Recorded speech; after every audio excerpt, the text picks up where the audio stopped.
My name is Maya, and the night my family decided I was the villain, I was staring at a photocopied withdrawal slip with my aunt's shaky signature on it and the word gift scrawled in my cousin's handwriting. He slammed it down between the plates of biryani like a judge's gavel and hissed that I was trying to brainwash her, that I wanted control of her money, that I was the kind of person who'd smile at tea and steal at night. If you've ever felt the floor tilt under your feet while people you love look at you like a stranger, you know what it's like to swallow words too hot to speak. I could hear someone's phone recording. I could see my Aunt Leela twisting the edge of her dupatta, eyes flitting from me to them. And in that moment, the ugliest question took root in everyone's silence. How did we get here, and who was I protecting, really? 2 months earlier, my life was so ordinary it could have been a checklist. I'm a recruiter in Mumbai, tech roles mostly, so my days were a string of calls, scheduling, and quietly reading between the lines of resumes to find the people who actually built things versus the people who could talk about building things. I lived in a rented one-bedroom with a lemon tree cutting off most of the light on the balcony, a second-hand couch, and a kitchen shelf I had promised myself I'd fix in April of last year. I split my days between office coffee that tasted like scorched almonds and the good filter coffee from the stall below, and I kept my life stable through little rituals, like slicing fruit on Sundays and listening to podcasts about personal finance while I folded laundry. Aunt Leela lived 15 minutes away by rickshaw. She's my mother's older sister, and in the constellation of our family, she was the one who always remembered your exam dates and favorite snacks. A retired school teacher from a municipal school, she still wore her hair in a bun that somehow held both 3 hairpins and the gravity of every child who ever brought her a crumpled note from a parent. My earliest memory of her is the way she used to slip a 5-rupee coin into my hand after report cards and say, "Not for sweets, for a book." When I first moved to the city, it was her voice I called when the tap wouldn't stop leaking or when the gas wouldn't light and I was too proud to call maintenance. Our family dynamics were a choreography we could dance in our sleep. My cousin Rohan, my aunt's son, was the golden one, the boy who had entrepreneur, stamped on his forehead by virtue of energy and volume alone. He had tried to start 3 businesses by the time he was 26, an imported sneaker store on Instagram, a protein bar brand with a name like Alpha Grain, and a scooter rental app that never got past the pitch deck. Every time one thing failed, there was another thing, refined, rebranded, reborn. My aunt loved him, of course she did, and he soaked up that love like sun. My mother, who had helped raise him after my uncle died when Rohan was 8, loved him too. We all did. But love and clarity don't always attend the same dinner. I was the helper. Maya, can you check the flight price? Maya, what is this GST thing on the bill? Maya, do you know someone who can fix the washing machine? I didn't mind. I like fixing things, people's days, problems, schedules. But there was a line between being the one who knew how to book train tickets and being the person who could speak without being interrupted. More than once, I had told my mother not to sign something until she read it, only to be told not to be dramatic. More than once, I had tried to gently explain to relatives that a guaranteed return ad on YouTube was never guaranteed and watch their eyes glaze over. I learned to pick my battles. The call from my aunt came on a Tuesday evening while I was writing an email I had rewritten 4 times already, trying to turn a no into a not yet for a candidate we couldn't stretch to hire. Her voice held that false cheer it always did when she felt a tremor under her feet. "Beta, do you have 5 minutes? Tell me, if someone says they have sent money, how do you know it is really there and not just on the computer?" I put the email aside. "What happened? Remember my friend Sashila from school? Her brother passed away in Canada last year. He had some provident fund where he had written my name because he did not have, anyway, the money, $50,000, has been sent. The bank called me today, $50,000, I don't even know how many rupees that is. I did the math in my head so quickly it startled me, more than 40 lakh rupees after conversion.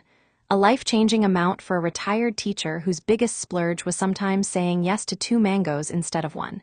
Did you go to the bank? Do you have an account that can receive dollars? Who did you speak to? She laughed, breathless. I knew you would scold. I spoke to a young man who said he is the relationship manager. He explained something about an NRO account and conversion. He is very sweet. He gave me his number. I'm happy for you, I said, and meant it. I could see her flat through her words. The couch covered in a floral sheet, the TV with the good news channel too loud, the plastic stool she rested her tea on, a framed photo of her and uncle taken in a studio with a fake sunset behind them. I could also see the ways 40 lock could split a family open like a coconut if no one held the pieces together. Don't sign anything until I look, okay? We'll go together, I'll take a half day. My Maya, she said, the way she used to when I was little. Always my sensible girl. We went to the bank the next morning, me with my tote bag of neatly clipped documents, her with a little pouch stuffed with everything from her PAN card to a faded ration card nobody had asked for in years. The relationship manager, a man named Anaj with a watch that seemed to weigh as much as his smile, spoke to us in practiced soothing tones. Money from abroad, conversion at the day's rate. A suggestion to move it into a structured product for enhanced yield. Could he offer her a coffee? Did she want to sit in the cabin? I watched my aunt's face, the pleasure of being treated gently, the tiny squint of someone who is not fully sure and does not want to be rude. I asked questions. Is there a lock-in period? What are the charges? Is this capital protected? Anaj began to glance at me when he answered. When he said the words derivative exposure, I smiled politely and said, no. On the ride back, my aunt sighed. You always ask the right things, it would be good to have help. She looked out at the traffic the way everyone seems both in a rush and in a trance. Everyone will ask. Rohan will ask, you know how he is, he has big dreams. I knew. And I knew the family narrative that would unfurl like a carpet if she asked me for help. The quiet suspicion, the whispered, why her? From the people who had never asked a bank manager one single hard question in their lives. Do you want me to help? I asked. If you do, I will, not to control anything, to make a plan and stand in the way of mistakes. She nodded so softly I might have missed it if I hadn't been watching. I want that. I could have left it there, private agreement, simple protection, but families don't work like that. That weekend, over idlis and sambar at my mother's, my aunt shared the news. She was beaming, her eyes bright with something like relief. God has been kind, she said. I told Maya she will help me with the decisions. Silence can be loud. My mother recovered first, clapped, kissed her sister's cheek, and began to list all the things she could finally do. Fix the leaky bathroom, buy a new sofa, get the cataract surgery she had been scheduling and unscheduling for months. But Rohan's face shuddered. Maya will help you. He said it like a joke that had skittered away. Ma, you know I've been working on getting Alpha Grain into bigger stores, right? This could be the capital we need to scale. Why would you ask her instead of me? I'm family. Something hot rose in me, and I swallowed it with water. She asked me to help with the decisions, not to decide for her, I said. There's a difference. Rohan laughed, but it did not reach his eyes. And what do you know about scaling a business, Maya? Hiring people to write code is not the same as building something. We can all brainstorm, my mother said quickly, smoothing the air like a tablecloth over a stain. Now is not the time to argue. The slow burn begins in the tiny cuts.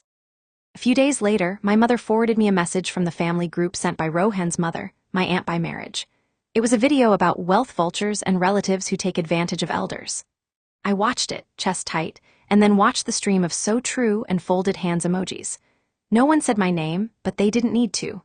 Another day, my aunt called me and told me offhandedly that Rohan had stopped by with a box of sweets and a long talk about investing in the family. He had used words like legacy and keeping it in the house. I asked what she had said. I said Maya's helping me, she replied. And he said, yes, and who is helping Maya? I'm not a fighter by nature, not in the way that wins scenes. I'm the one who thinks of the second-order effect, who plays it over in my head in the shower, who picks words like stepping stones. But there is a deep spring in me that rises when I think someone kind is being cornered. I called my aunt and asked to come over. We sat at her dining table with glasses of roux afza, and I pulled out a notebook. Let us write down what you want, I said.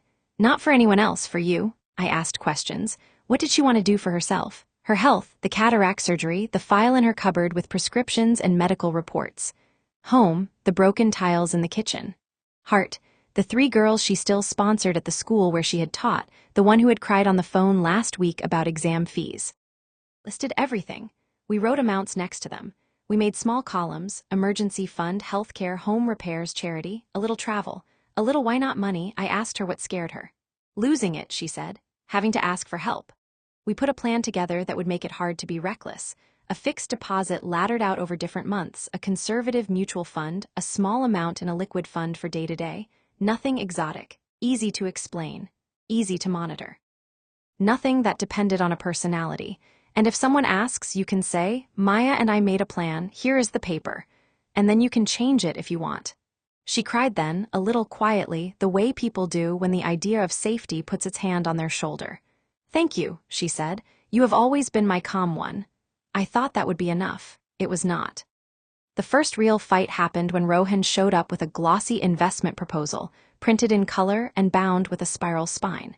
He used phrases like seed round and friends and family and projected burn, and when I asked him to show me the unit economics, he glanced at his mother like I had named a dirty thing at the table.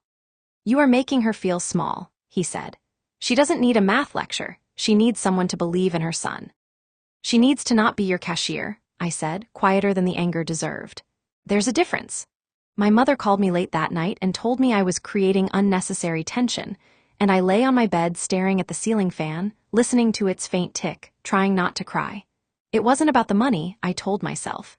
It was about the way we let power run in families, about the way we make decisions with our eyes squeezed shut and call it trust.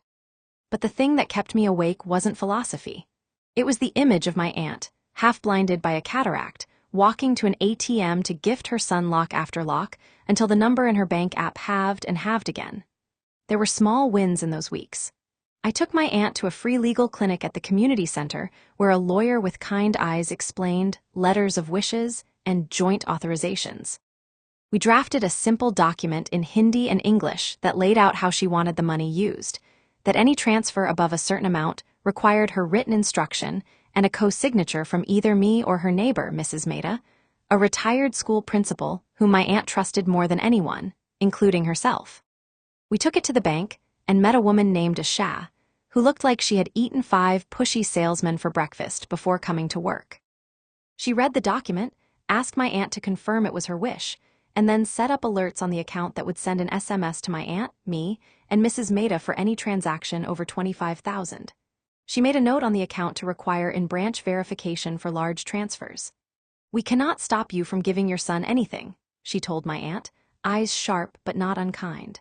"But we can stop anyone else from using your carelessness against you." I walked home feeling undefeatable. When I unlocked my door, there was a note on my doormat in an envelope without a stamp. It was from Rohan. "Happy now?" it said. "You've made my mother feel like a child. Remember this when you need a favor someday." I didn't tell my mother about the note. I put it in a drawer and instead I called my friend Kabir. He lived 2 buildings over, a data scientist who ran in the mornings and ate too many samosas in the evenings to compensate. We had been friends for a year and something else for about 6 weeks, the kind of undefined something that glowed at the edges of conversations and then receded when either of us got scared. He listened while I poured it out. The proposed investment, the bank setup, the note. When I finished, he said, "You did the right things, but you're playing chess and he's playing wrestling. He's going to do something that makes you want to throw the board." "What does that even mean?" I laughed, but my stomach dropped. "It means he'll go emotional. He'll frame it like a choice between love and control. He'll make you look cold. He'll make himself look like a son who just wants to make his mother proud. I can't win that game. You don't have to win, just don't let him move money." It felt cynical. It also felt true. Things escalated quickly. A week later, my aunt called whispering. "He is angry," she said. "He said you have made me sign something in the bank without telling him. He said it is illegal." "It is not illegal to set up alerts," I said, steady. "And you came with me. Do you want me to come over?" "No, he is here. He will leave. Don't come." I tried to respect her wish. I sat on my couch holding my phone like it was someone's wrist, trying to feel a pulse. An hour later, the messages started coming in on the family WhatsApp group. A screenshot of a bank message. A forwarded voice note from someone saying how modern girls isolate elders. A long message from Rohan about being blindsided. And then, my favorite, a link to an article with a headline that said, "Beware of relatives who offer to manage your money for you." The subtext was no longer sub. It was holding a placard. I went quiet on the group and focused on my aunt. I went with her to her eye appointment. I helped her install a better banking app with simpler buttons. I set up a spreadsheet on Google Drive that she could click to see her balances, color-coded like the stickers she used to put on student copies. Green for good, yellow for needs attention, red for take action. We made a little ceremony of checking it every Sunday after tea, like a prayer that was practical. And then came the first attempt. I was at work, coaxing a back-end engineer to consider a role he had turned down twice because he was waiting on a unicorn that had promised him riches and was now quietly freezing all offers. My phone buzzed with 3 messages in quick succession. a bank alert for a transfer of 9 lakh rupees, a second alert stating in branch verification required, and a text from Mrs. Mehta. Rohan took Leela to bank. I am outside. Are you available? I excused myself, told my manager I had a family emergency, and ran. By the time I reached the branch, Rohan was at the desk with Anuj, insisting that his mother had given him permission and that it was urgent. He held up a pre-filled slip. It's a gift, he said, voice sweet enough to rot a tooth. To my company, we have a deadline. Asha saw me come in and widened her eyes infinitesimally in greeting. She was with my aunt, who looked like she'd rather be anywhere else, and Mrs. Mehta, who had planted herself like a tree. Ma'am, Asha said to my aunt, do you want to make this transfer? We need your clear confirmation. My aunt looked at me, then at Rohan. For a second, I saw her 30 years ago, breaking fights between small children with a ruler held loosely. Then her chin lifted a degree. I want to think, she said. I don't want to do anything today. Rohan's smile cracked. Ma, he said softly, a threat sewn into the syllable. You are letting her dictate your life. I am letting myself decide, she said, and I loved her so hard in that moment that I wanted to throw my arms around her. Instead, I nodded once, small and fierce. That should have been the end. It wasn't, of course. He pivoted. He began to call relatives in other cities and tell them I was controlling, that I had positioned myself between a mother and son, that I had locked the money away. A distant aunt called me to advise, don't fight a boy about his mother, you will never win. My mother stopped meeting my eyes when we had dinner. She said things like, just keep the peace, which was another way of saying, pretend this did not happen. Kabir and I had our first real fight. He suggested I consider delegating some of the emotional labor, maybe ask Mrs. Mehta to be the visible helper and stay the brain in the background. You won't get credit, he said. But you also won't be a target. I told him I wasn't doing it for credit. He told me I was doing it without an exit plan, as if my whole life would be this fight. It was late. We were both tired and sharp. I said something about him running away from intimacy. He said something about me running toward problems like a firefighter who never checks if the house is worth saving. Then, the quiet that comes after careless truth. He left before we could put the words back into their boxes. Think of me how you want, his silence said. I won't fight you for your narrative. The second attempt was more insidious. My aunt called to say Rohan had taken her to a notary to make a document. What kind of document? I asked. A gift deed, she said. He said it will reduce confusion later. My stomach clenched. Do not sign anything, I said, then corrected myself. If you want to sign, wait for me. She agreed. I was at her house in 20 minutes. The notary had left. He had been a friend of a friend, a man with a quick whisk of a stamp. There was a copy on the table, deed of gift, bald as a command. It stated that my aunt wished to gift rupees 20 lakh to her son for the purpose of business development and that she did not expect repayment. The signature space was blank. Rohan's, however, was filled in. The date was left empty. I took a photo. It's just a draft, he said, lounging in a chair, playing magnanimous. We are thinking aloud. So don't write it down, I said, trying not to shake. He smirked.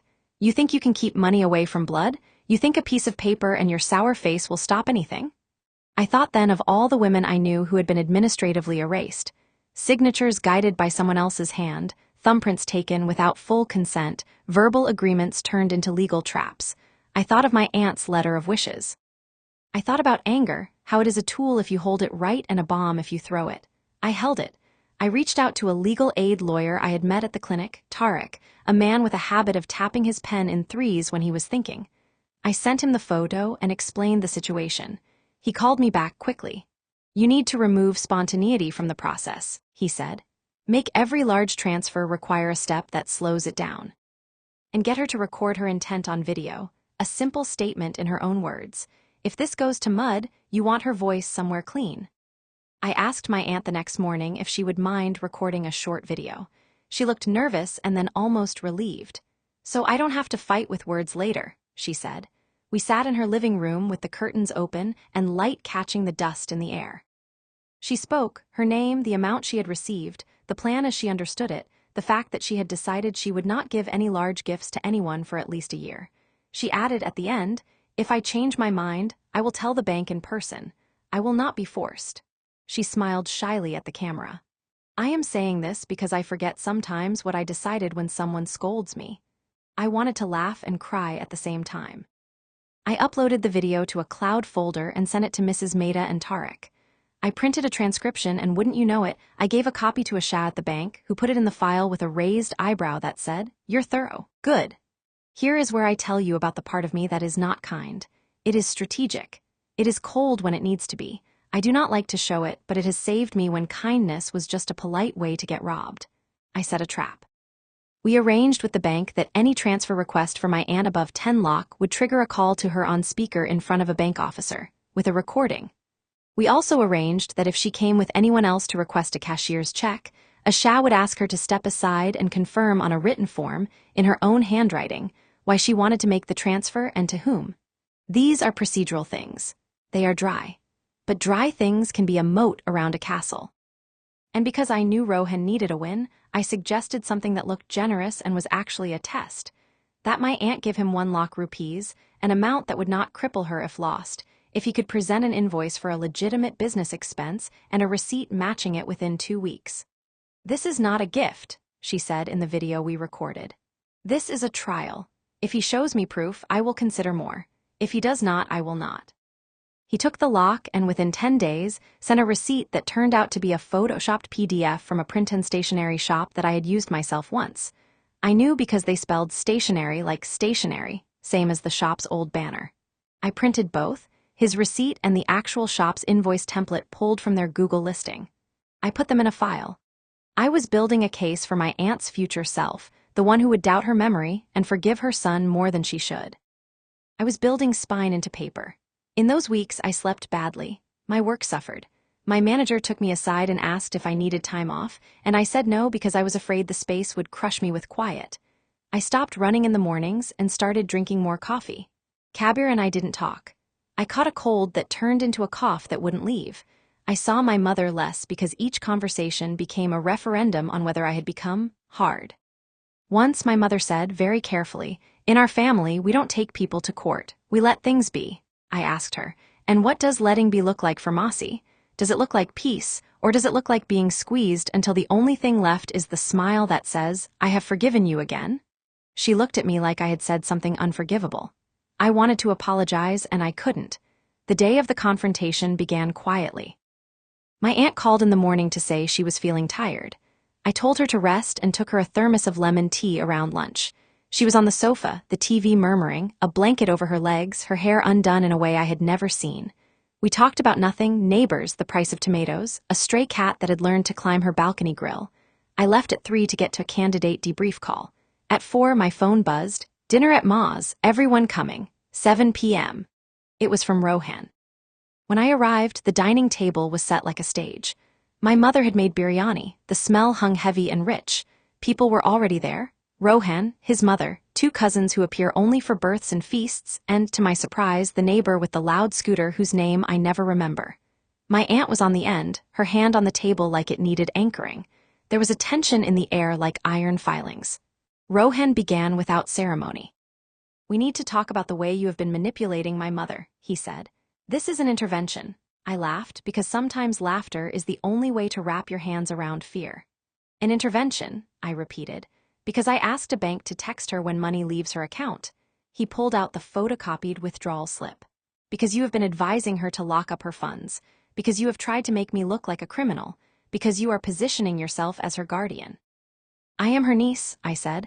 "I am doing what she asked me to do." He slid the slip toward me as if he were presenting a murder weapon.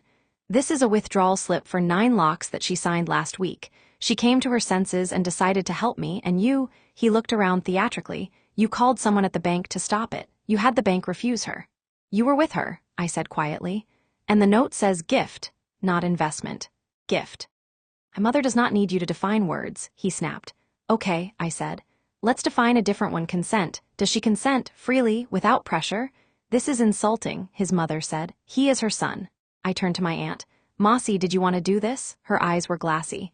"I don't know," she said. It was the worst possible answer. The room erupted. "You see," Rohan crowed. "She is confused because you have confused her." "Stop," I said. I could feel anger like heat in my face. "Stop using her uncertainty as a weapon. Stop using son as a magic word." My mother slammed her hand on the table. "Enough from both of you," she said, voice trembling. She looked at me with a plea and an accusation braided together. "We will not fight like this. We will talk calmly." There is nothing to talk about, Rohan said, triumphant. She signed. The bank stopped her. I want to know who gave them the right. He leaned forward. Was it you, Maya? I looked at my aunt. She nodded at me once and something in me settled. Yes, I said. I asked them to ensure any big transfer required in-person confirmation, because that is what she wanted, because that's what the letter of wishes says. He laughed again, the sound of someone who cannot believe his luck. Letter of wishes, he repeated, like it was the punchline to a joke. What is that? She is not dead. It's not a will, I said. It's a simple document. She wrote it by hand. She signed it. And there's a video of her reading it. He went very still. A video? Now we were at the edge. The part of me that is kind wanted to pull back, to offer him a way to retreat with dignity. The part of me that is cold stepped forward. Yes, I said. There is also a phone recording of you asking her to sign a deed of gift and telling her not to tell me because I complicate things. There is also an invoice you sent that is from a shop that cannot spell its own name. There is also a bank protocol that says any withdrawal over 10 lakh triggers a recorded confirmation in branch. There is also an officer at the bank who can confirm that none of this is illegal, and that, in fact, attempting to coerce an elderly woman into signing a transfer she doesn't understand is very close to a crime. You recorded me, he said, eyes flaring. You sneaky. My aunt recorded herself, I said. I recorded nothing of you except what you sent. He stood, the chair scraping. You think you can trap me with technicalities? I looked at him and felt a sudden, inexplicable pity. He was a boy who had built a tower of story and stood on top with his hand shading his eyes, calling it a skyscraper. He did not know foundations. No, I said. I think you trapped yourself when you decided you deserved her money simply because you were born her son. I took out my phone. Mossy, I said, I'm going to play the video. And then, if you want to tear up the paper it references, we will. If you want to change the plan, we will. If you want to give him 9 lakhs today, I will walk you to the bank myself. But you will decide. Not the version of you who wants to keep the peace, not the version who forgets, not the version that hears, if you loved me you would. You, I pressed play. My aunt appeared on the screen, hair neat, eyes steady. She spoke slowly and clearly, the way she had taught children to sound out vowels. My name is Leela. I received $50,000. I have made a plan with the help of my niece, Maya. I have decided I will not give any large gifts for 1 year. I will pay for my health, my home, my charity. If I change my mind, I will go to the bank in person and tell them. No one is allowed to force me. Silence fell, the heavy kind that comes after a prayer or a verdict. My aunt on the screen smiled a little. I say this because sometimes I feel guilty when people ask me, and I forget what I wanted. This is what I want. We were all looking at my aunt now, the one in the room. She was crying, and not quietly this time. She wiped her eyes with the edge of her sari and laughed through the tears. I am old, she said. I am not stupid. It should have ended there with dignity. But Rohan slammed his hand on the table, rattling the plates. Manipulation, he said. Drama, you made her nervous. You fed her lines, you, a voice cut in from my phone speaker. This is a Shah from the bank, it said, crisp, professional. She had texted me earlier and I had sent her a single word, help. She had been listening only since I pressed play. If I may clarify, she said, and her tone was the kind of polite that is also sharp. We have on record Mrs. Leela's instructions, in her own writing, that any large transfer must be confirmed by her in person. We also have a flagged incident from last week where a 9 lakh transfer was requested with gift written, and where Mrs. Leela, when asked privately, said she was not certain. We declined the transfer. That is standard. There is nothing illegal here except possibly any attempt to force a transaction. My cousin's face did something strange then. It rearranged itself. I saw calculation give way to panic and then to rage. You think this is over? He asked me. You think I will forgive you for humiliating me? You don't have to forgive me, I said. You have to stop asking your mother for money she does not want to give. He leaned in so close I could see the tiny broken veins at the corner of his eye. He lowered his voice. You will regret this. My only regret, I said, and here is the line I had been holding in my pocket for weeks, the one that slept inside me, the trump card that was not a trap but a door, is not teaching you sooner that love is not a bank account you can withdraw from without making any deposits. He blinked. And the room, which had felt full of witnesses to a duel, changed. It felt like a classroom. The student had been told the answer. Whether he liked it or not wasn't the point. What happened after is not a neat montage. It was messy, like everything real. Rohan left. His mother went with him, muttering about outsiders in the family, and my mother cried in the kitchen in quiet, angry bursts you could hear over the clatter of spoon against steel. The neighbor with the scooter tried to give me an awkward thumbs up and then knocked over a glass with his elbow. Mrs. Maida made tea like tea can solve anything, and sometimes I believe it can. My aunt finally slept that night without waking up to check if her door was locked twice. The next morning she called me and said, "I would like to buy a new curtain for the bedroom, the blue one with little flowers we saw last month." I laughed. "Let's do it," I said. Normal, we clung to it like a raft. There were consequences.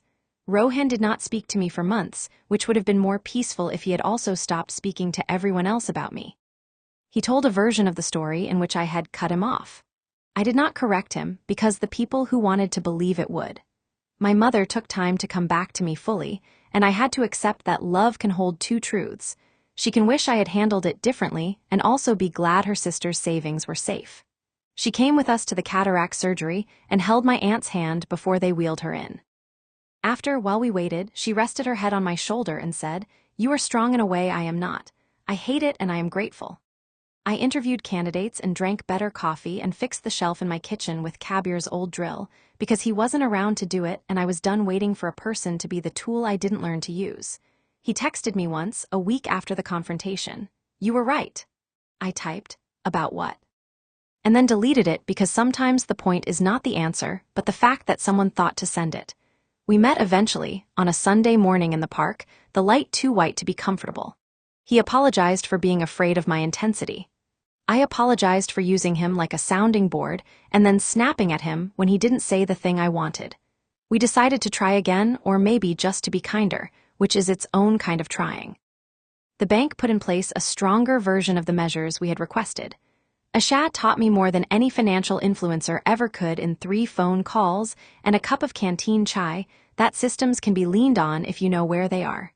We closed the structured product pitch. We set up a little annuity. Boring things, sensible things. We made a weekly ritual of writing down expenses in a notebook with ruled lines, not because we were tracking to the rupee, but because things shrink to their right size when they are recorded. A few months later, a strange thing happened. The teacher in my aunt resurfaced fully. She had always been gentle, but now she was sharp again in the way that keeps children alert and inspired. She decided to start a Saturday afternoon class in her building's common room for the maids, children, reading and basic math mostly, with snacks at the end. I watched her bloom with purpose, and I realized money hadn't made her happy. Safety had. The difference is crucial and too often ignored. And because the universe has its own timing, around then my manager called me into a meeting to tell me they were opening a new vertical in cybersecurity recruiting and wanted me to lead it. I had been angling for something like this, more ownership, more strategy, less firefighting. For months, I had been so consumed with home fires that I had not lobbied for it. But the work I had done anyway, diligently, had spoken. I said yes, then went to the bathroom and told my reflection, "You are allowed to be proud." Rohan did make one more attempt of a sort. He came to my aunt with an apology and a request to share office space with a friend of his who had an export business. He said it was free, that it would make him feel less alone. My aunt considered it. I said nothing, keeping my mouth shut the way you do when you learn that sometimes advice is only heard when it is not given. She agreed, with the condition that he would sign a simple agreement stating he paid his share of electricity and cleaned his area. He bristled, then accepted. 2 months later, the friend defaulted on his part of the rent for 3 months and disappeared. Rohan moved back home, suddenly spiritual, talking about new beginnings. I watched him pivot again and wanted to tell him pivot is not a synonym for progress, that there is power in finishing. I said nothing. Love learns when to shut up. You might want to know if there were legal ripples from what we did. There were none that touched us. The bank recorded what it needed. The notary was reported for not following proper procedure. Tariq handled the complaint. The invoice fraud died a quiet death in a folder somewhere because it was not worth anyone's time to make it more. Sometimes, justice is a small thing. A path that was easy is now longer, and the person who would have walked it without thought now pauses.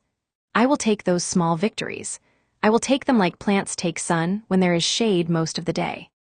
The best part came later when my aunt called me on a Wednesday evening at 8, my favorite time of the day when the city hums like a machine that knows it's almost done. "Beta," she said, "I bought the curtains. The blue ones with tiny flowers," she was giggling. "And I bought one extra for your house. And I made biryani, come." I went. She showed me the curtains like a museum guide. We ate at the table where the fight had happened, and the wood did not remember it, and maybe I didn't either, fully. I told her about a candidate who had turned down an offer to stay at a startup because his team had built something that day that made him feel like a god. She told me about a little boy in her class who had learned to write his name without his tongue peeping out in concentration. We did not talk about money. We did not need to. It lay quietly in the bank like a dog finally tired after pacing the house too long. There is no grand moral here, except perhaps this: families are the first places we learn power, and often the last places we question it. Love is not owed because of birth. Respect is not an automatic inheritance. And protection is not control if it is anchored in the words of the person you're protecting, if it is built from their wants and not your fear. It took me too long to understand that the right thing is not always the nice thing. But when I did, the road opened. If you've listened this long, if you've walked with me from the slammed slip to the quiet curtains, maybe you are carrying your own version of this, someone you love who does not know how to say no. Maybe you are the helper whose hands shake because everyone is watching you, waiting to call you controlling if you breathe too loud. Here's the thing I wish someone had told me: document the truth when the person is clear. Record the voice that will later be drowned out. Build the moat with paperwork and patience. And then know when to stop tightening bolts and start opening windows, because the point is not to win a war. It is to make a home where no one has to fight like that again. I thought the story ended there. But last week, Rohan showed up at my aunt's house with a cake. He looked tired. He looked like someone who had learned, painfully, that slogans don't pay electricity bills. He said he had taken a job at a logistics firm as a sales manager. I smiled. He looked at me and then at his mother and said, "I'm not asking for money, I just wanted to tell you." My aunt cried in that way again, the quiet way. She cut the cake and we ate it on saucers with mismatched forks. On his way out, he stopped at the door and looked at me. "I still think you made it harder than it had to be," he said. "Maybe," I said, "but maybe making it hard saved us." He nodded once, a small, reluctant piece. He left, the door clicked, the house exhaled. I stood in the kitchen with my aunt, washing plates, the water running warm over our hands. "You know," she said, "when I was a teacher, the boys who fought me hardest are the ones who later brought me sweets on Teacher's Day. They never wanted to admit I was right. They only wanted me to know they remembered." I laughed. "So I should keep biryani ingredients ready." "Always keep biryani ingredients ready," she said, "and if there is a commandment I will carry forward into every room of my life, it is that. People think the climax of a story is at the slam, at the reveal, at the line you deliver that shatters a lie. But sometimes the climax is small and happens later, when the person you fought so hard for stands in a shop and chooses curtains without permission. Sometimes the victory is a bowl of rice and the absence of fear.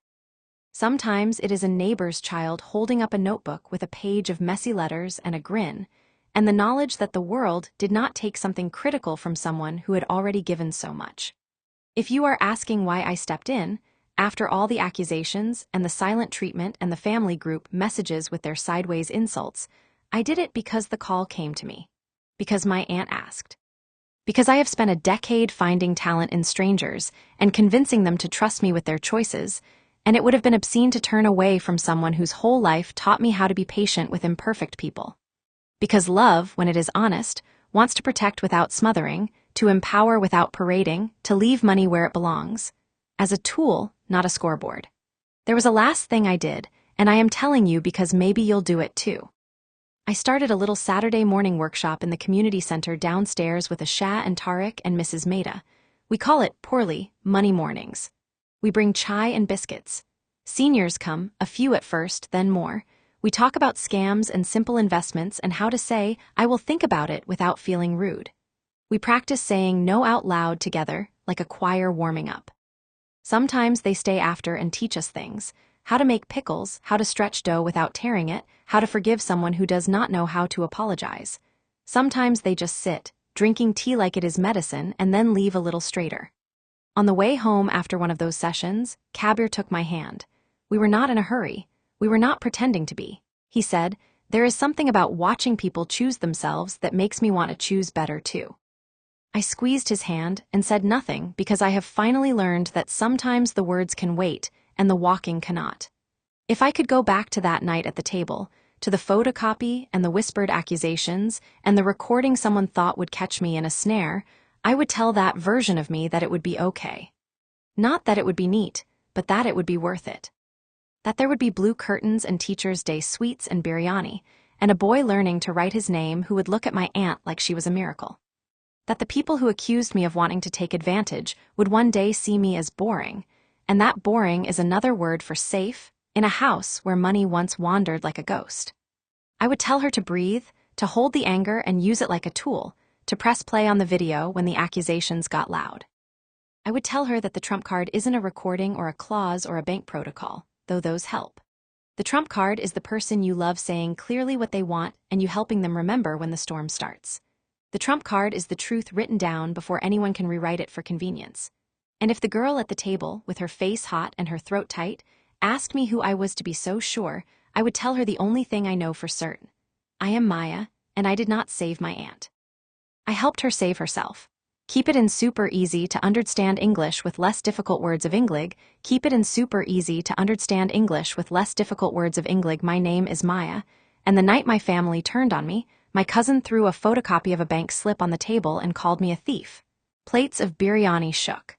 Someone's phone was recording. My Aunt Leela twisted the end of her dupatta and looked scared. The slip said 9 lakh rupees. In the purpose line, someone had written the word gift.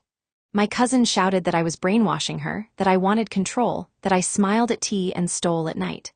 I sat there, breathing slow, and one question filled the room like smoke. How did we end up here, and who was I really trying to protect? 2 months before that, my life was simple. I'm a recruiter in Mumbai. I help companies hire tech people. My days were calls, emails, and coffee that tasted a little burnt unless I went to the good stall downstairs. I lived in a small one-bedroom flat with a lemon tree blocking half my balcony.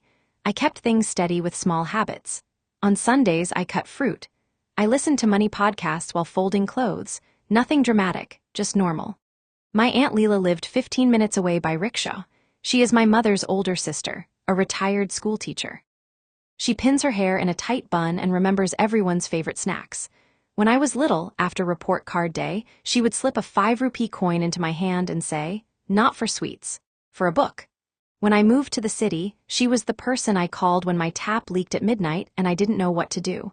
Our family has a pattern. My cousin Rohan is my aunt's son. He was always the center of attention. He tried many business ideas, an online sneaker shop, a protein bar brand, then a scooter rental app. He spoke big and fast. When one idea failed, he jumped to the next. My aunt loves him, of course, we all do, but love can make you blind to numbers. In the family, I was the helper. Maya, book the train. Maya, check this bill. Maya, what is GST? I didn't mind. I like fixing small problems. But often when I said, "Please read this before you sign," people told me not to be dramatic. I learned to pick my battles. One Tuesday evening, my aunt called. Her voice sounded excited and a little scared. "Beta, do you have 5 minutes? If someone says they sent money, how do I know it is real and not just on a computer?" "What happened?" I asked. "My school friend's brother passed away in Canada last year. He had some fund with my name on it. Today the bank called. $50,000 has come. 50,000, I don't even know how many rupees that is." I did the math in my head. More than 40 lakh rupees, a huge amount for a retired teacher who thinks twice before buying a second mango. "Did you go to the bank? Do you have the right account? Who did you speak to?" She laughed. "You always scold first." I spoke to a relationship manager, nice boy. He explained some NRO account and conversion. He gave me his number. "I'm happy for you," I said. I meant it. I could picture her small flat, the couch with a floral sheet, the TV a little too loud, the plastic stool she uses for tea. 40 lakh can help so much. It can also break families if no one is careful. "Please don't sign anything until I look," I said. "We will go together. I'll take a half day." "My Maya," she said, soft and proud. Always my sensible girl. Next morning, we went to the bank. I carried a tote with documents. She carried a little pouch with everything from her PAN card to an old ration card nobody uses now. The relationship manager, Anuj, wore a heavy watch and a heavy smile. He spoke slowly and politely. Money from abroad, today's exchange rate. He suggested a structured product for better returns. He offered coffee. He offered his cabin. My aunt liked the attention but looked unsure. I asked questions. "Is there a lock-in? What are the charges? Is my aunt's original money safe?" When he said derivative exposure, I smiled and said, "No, thank you." On the ride home, my aunt sighed. "You ask good questions. I think I will need help. Everyone will ask for some. Rohan will ask, he has big plans. I knew he would. I also knew what would happen if she asked me to help. People would say, why her? People who never ask a single hard question at a bank would act like experts. I asked, do you want me to help? If you do, I will. Not to control. To make a plan and stop big mistakes. She gave a small nod. I want that. We could have kept this private, but families don't work like that. That weekend at my mother's place, my aunt shared the news over idlis and sambar. She was glowing. God has been kind, she said. I asked Maya to help me with decisions. Silence hit the table. My mother clapped and kissed her sister's cheek. She started listing things my aunt could finally do. Fix the bathroom, buy a new sofa, schedule the cataract surgery without fear. Rohan's face changed. Maya will help you, he said. Ma, you know I'm trying to grow alpha grain. This could be the capital we need. Why her and not me? I'm family. Heat rose in me. I drank water. She asked me to help with decisions, not decide for her, I said. There's a difference. Rohan laughed without smiling. And what do you know about growing a business, Maya? Hiring coders is not the same as building something. We can all brainstorm, my mother said fast, trying to calm things. The slow burn started after that. Little things. My aunt by marriage sent a video in the family WhatsApp group about relatives who take advantage of elders. Many so true replies. No one said my name. They didn't need to. Rohan visited my aunt with a box of sweets and a long talk about investing in the family and legacy. He said, keep it in the house. When I asked my aunt what she said, she sighed. I told him you are helping me. He asked, and who is helping Maya? I am not a loud fighter. I think before I speak. I am careful with words, but I cannot watch someone kind get pushed. I went to my aunt's house. We sat at her dining table with glasses of roux afza. I took out a notebook. Let's write down what you want, I said. For you. We made a list. Health, cataract surgery medicines, home, broken tiles, new curtains. Heart, the 3 girls she still supports at her old school, one of them crying about exam fees. We wrote amounts. We made simple buckets, emergency, healthcare, home repairs, charity, a little travel, a little fun money. I asked what she feared most. Losing it, she said. Having to ask for help. We built a plan to avoid that. Laddered fixed deposits, a safe mutual fund, a small liquid fund for daily needs, no fancy products, easy to explain, easy to watch. If someone asks, I told her, you can say, Maya and I made a plan, here is the paper. And you can change it if you want. She wiped her eyes. Thank you, she said. You are my calm one. I thought that would help. It did, but not enough. Rohan came with a printed investment proposal bound with a spiral. He used big words, seed round, burn rate, projected growth. I asked him about unit economics. He rolled his eyes. You are making my mother feel small, he said. She doesn't need a math lesson. She needs someone to believe in her son. She needs not to be your ATM, I said quietly. That night my mother told me I was making unnecessary tension. I lay on my bed, staring at the fan, trying not to cry. It wasn't about the money. It was about power in families, about how we call pressure trust. But in the end, it was my aunt's face I saw, half blind from a cataract, walking to an ATM to gift away lock after lock until her balance fell to half, and then half again. I looked for help. I took my aunt to a free legal clinic. A kind lawyer explained simple tools. We wrote a short letter of wishes in Hindi and English. We stated clearly what my aunt wanted to do with the money. We wrote that any big transfer needed her written instruction and a second signature from either me or her neighbor, Mrs. Mehta, a retired school principal my aunt trusted. At the bank, we met a Shah, a tough, smart officer. She set SMS alerts to my aunt, me, and Mrs. Mehta for any transaction above 25,000. She added a note to the account. Any large transfer must be verified in person. We can't stop you from helping your son, she told my aunt. But we can stop anyone from pushing you. I walked home feeling strong. When I reached my door, there was a note on the floor, no stamp, from Rohan. Happy now, it said. You made my mother feel like a child. Remember this when you need a favor. I didn't tell my mother. I called my friend Kabir. He is a data scientist and my neighbor, and for a few weeks he had also been something more. I told him everything, the bank, the note, the plan. He said, you are playing chess. He is playing wrestling. He will try to make it emotional. He will make you look cold and himself look like a loving son. I can't win that game, I said. You don't have to win, he said. Just don't let the money move. It sounded harsh. It also sounded true. A week later, my phone buzzed at work. 3 alerts, a bank message about a 9-lock transfer, a second message saying in branch verification required, and a text from Mrs. Mehta. Rohan took Leela to bank. I am outside. Are you available? I ran to the bank. Rohan stood at the desk with Anuj. He showed a filled-out slip. It's a gift, he told them, voice sweet. We have a deadline. Asha stood with my aunt and Mrs. Maida. Ma'am, Asha asked my aunt, do you want to make this transfer? We need your clear answer. My aunt looked at me, then at Rohan. She lifted her chin a little. I want to think, she said. Not today. Rohan's smile broke. Ma, he said, soft and sharp, you are letting her control you. I am deciding, my aunt said. I wanted to hug her. I did not. I nodded and kept my hand still. After that, Rohan called relatives and told them I was controlling. He said I had locked up the money. A distant aunt told me, don't fight a boy about his mother, you will never win. My mother told me, keep the peace, which felt like, let it happen. Kabir and I argued too. He said I should let Mrs. Maida be the visible helper and stay in the background. You won't get credit, he said, but you also won't be the target. I said I wasn't doing this for credit. He said I was doing it without an exit plan. It was late and we were both tired. We said hard things and went quiet. Then came a new trick, my aunt called. He took me to a notary to make a paper, she said. What paper? I asked. A gift deed, she said. He said it will avoid confusion. Please don't sign, I said. If you want to sign, wait for me. I reached in 20 minutes. The notary had left. The paper lay on the table. Deed of gift in bold. It said my aunt wanted to gift rupees 20 lakh to her son for business development. No repayment. The place for her signature was blank. Rohan's name was already written. The date was empty. I took a photo. He leaned back and smiled. It's just a draft, he said. We are thinking. So think without writing, I said. He smirked. You think you can keep money away from blood. A piece of paper and your sour face won't stop me. I called the legal aid lawyer from the clinic, Tariq. I sent him the photo. He said, remove surprises. Make big transfers slow and public. Also, record your aunt's wishes on video in her own words. If there is trouble later, you need her clear voice now. Next morning, I asked my aunt if we could record a short video. She looked nervous, then relieved. So I don't have to fight later, she said. We sat in her living room with the curtains open.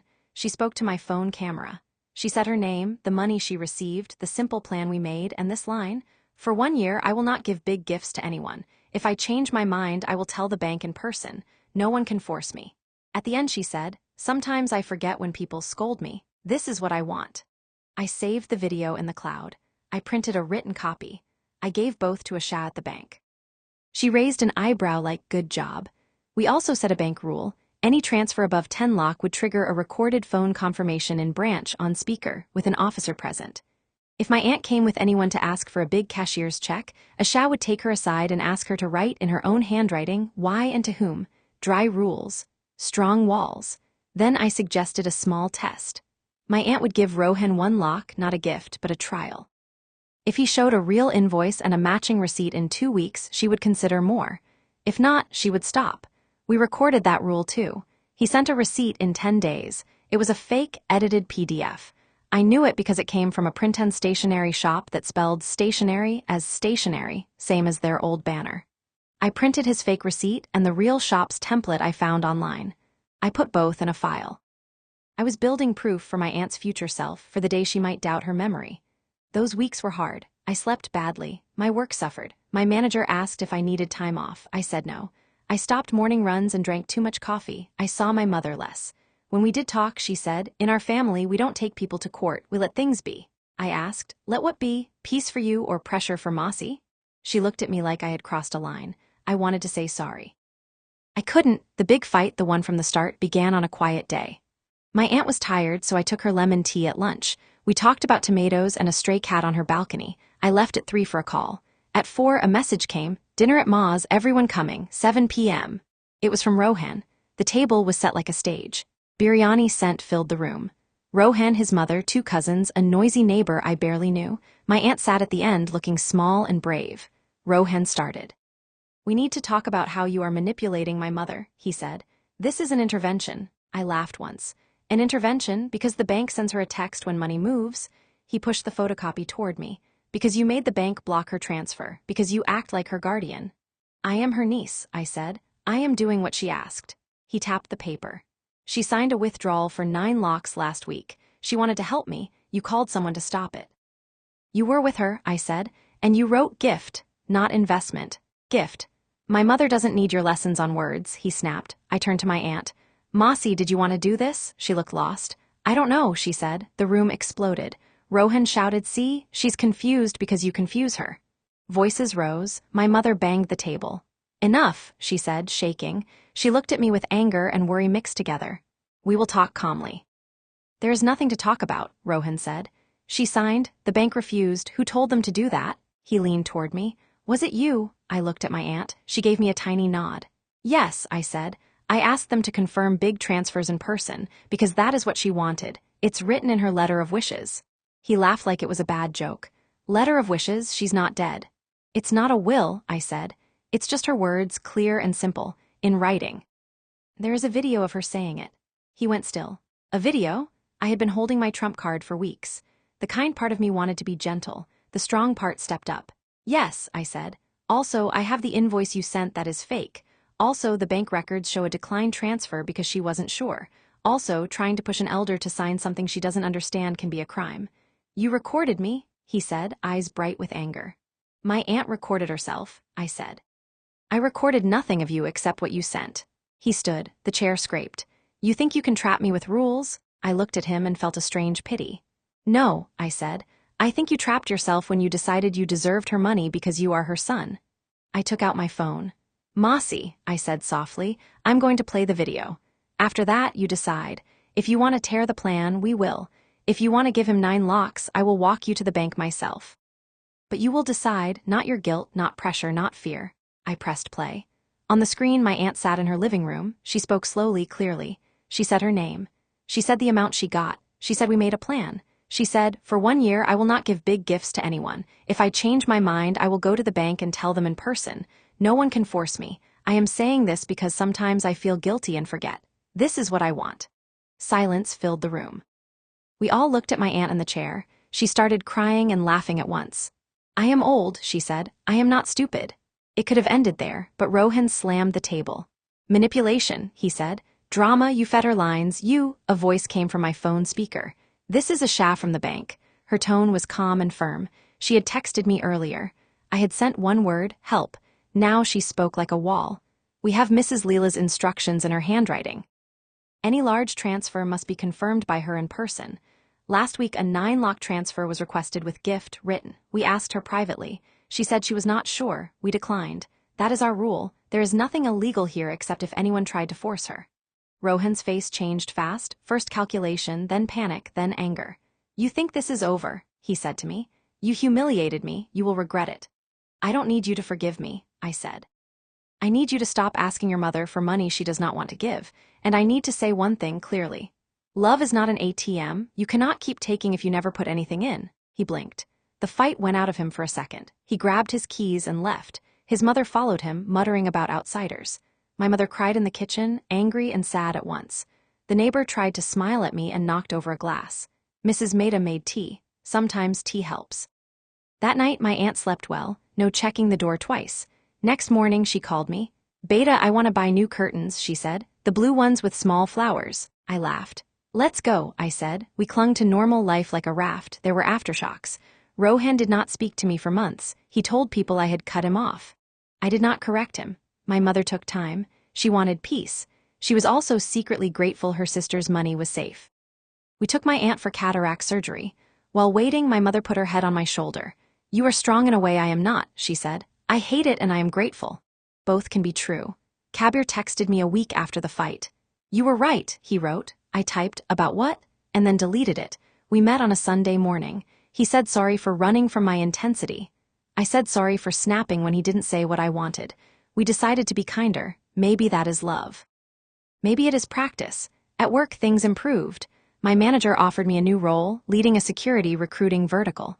It meant more strategy, less firefighting. I said yes. In the bathroom, I told my reflection, you are allowed to be proud. We kept building safe steps. Asha helped set stronger rules at the bank. We ignored fancy products. We set a small annuity. We made a Sunday habit of checking a simple spreadsheet with big green, yellow, and red boxes. We wrote down expenses in a ruled notebook. Boring things, good things. Safety feels boring. Boring is nice. My aunt came back to life as a teacher. She started a free Saturday class in the building common room for house helps children. Reading, basic math, biscuits at the end. She was bright and strict in the best way. I realized money didn't make her happy. Feeling safe did. That is the key. Rohan made one more gentle move. He came to my aunt, said sorry, and asked if he could share office space with a friend who had an export business. He said it was free and would make him less lonely. My aunt thought about it. I kept quiet. She agreed but wrote a simple rule: he would pay his share of electricity and clean his part. He grumbled. He signed. 2 months later, the friend stopped paying and disappeared. Rohan moved back home and talked about new beginnings. I wanted to tell him that a pivot is not progress, that finishing matters. I said nothing. Sometimes love is silence. There were no big legal battles. The notary who stamped that draft gift deed got a warning for bad practice. Tarek handled it. The fake invoice went nowhere. Small justice still counts. If a shortcut is closed and someone must pause, I'll take it. One evening my aunt called. "Beta, I bought the curtains," she said, giggling. "The blue ones with tiny flowers. I bought one more for you, and I cooked biryani. Come." I went. We looked at the curtains like art. We ate at the same table where we had fought. The wood did not remember. We talked about a candidate I had and a little boy in her class who could finally write his name without sticking out his tongue. We did not talk about money. We didn't need to. The money sat quietly in the bank like a dog finally tired after pacing too long. If there is a lesson, it is this: families teach us power first. We forget to question it at home. Love is not owed because of blood. Respect is not automatic. Protecting someone is not control if you are following their clear words. The right thing is not always the nice thing. The road is not neat, but it can be worth it. If you're still here with me, maybe you have your own version of this story. Maybe someone you love says yes when they want to say no. Maybe you are the helper and everyone is watching, ready to call you controlling. Here is what I learned. When the person is clear, write it down, record it, save it, build slow rules with banks and papers, practice patience. Then, when it is safe, stop tightening and open the windows. The point is not to win. The point is a home where no one has to fight like that again. A few months later, Rohan rang my aunt's bell with a cake. He looked tired. He said he had taken a job as a sales manager at a logistics firm. "I'm not asking for money," he said. "I just wanted to tell you." My aunt cried a little and smiled a lot. We ate cake on saucers. At the door, he looked at me. "I still think you made it harder than it had to be," he said. "Maybe," I said, "but maybe making it hard saved us." He nodded once and left. The door clicked. The house exhaled. My aunt and I washed plates. Warm water ran over our hands. She said, "When I was a teacher, the boys who fought me the most later brought me sweets on Teacher's Day. They never said I was right. They just wanted me to know they remembered." I laughed. "So I should keep biryani ingredients ready." "Always keep biryani ingredients ready," she said. "People think the big moment is the slam, the shout, the one clever line. But sometimes the big moment is small and quiet, like a woman buying her own curtains without asking anyone. Sometimes victory is a bowl of rice and no fear. Sometimes it is a child holding up a page of shaky letters and grinning at my aunt like she is magic." If you ask me why I stepped in, even with the insults, even with the silent treatment, I did it because my aunt asked. Because my whole job is to guide strangers through important choices. How could I ignore a loved one who taught me to be patient with imperfect people? Love should protect without smothering, empower without showing off, and keep money in its right place. As a tool, not a scoreboard. There is one more thing we did. We started a small Saturday morning group at the community center with Asha and Tariq and Mrs. Maida. We call it Money Mornings. We bring chai and biscuits. Seniors come, first a few, then more. We talk about scams, simple savings, and how to say, "I will think about it," without feeling rude. We practice saying no together. They also teach us things. How to make pickles, how to roll dough thin, how to forgive someone who never learned to say sorry. Sometimes they just sit and drink tea and leave straighter. After one session, Kabir took my hand. He said, "Watching people choose themselves makes me want to choose better too." We walked without talking much. It felt enough. If I could go back to that dinner table, to the photocopy and the shouting and the secret recording, I would tell my past self this: it will be okay. Not neat, not easy, but worth it. There will be blue curtains. There will be Teacher's Day sweets. There will be biryani. A little boy will learn to write his name. People who called you greedy will one day call you boring. In a house where money once ran wild, boring means safe. I would tell her to breathe, to hold anger and use it like a tool, to press play on the video when lies get loud. The trump card is not the recording or the bank rule, though they help. The trump card is the clear voice of the person you love, and your job is to help them remember it when the storm comes. And if the girl at that table asked me who I was to be so sure, I would say this: I am Maya. I did not save my aunt. I helped her save herself.